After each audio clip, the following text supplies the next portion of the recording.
Sən özün bir mömin kişisən. Özdə kəndimizin sayılan şəxslərindən birisən. Nə əcəb indiyəcən qurban olduğumuz ziyarətinə getməyibsən?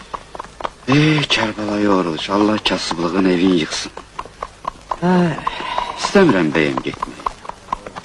Neçə ildir qəsd eləmişəm Kərbalay ziyarətinə.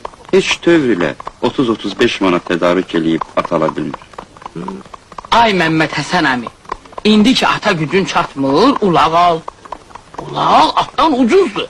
Həm də ki bax, birisi ziyarətə atla gedə, o birisi ulaqla. Əlbəttə, ulaqla gedənin ziyarəti Allah Taala tərəfindən daha tez qəbula yetər. Elədir. Bəli. Tamamən düz buyurursan Kərbalay. Amma hamıya məlumdur ki, piyadə ziyarətə getməliyin feyzi... Hər başdakı var, əlaməti sevdayı Kərbəla. Fikir eləmə, ay Məmməd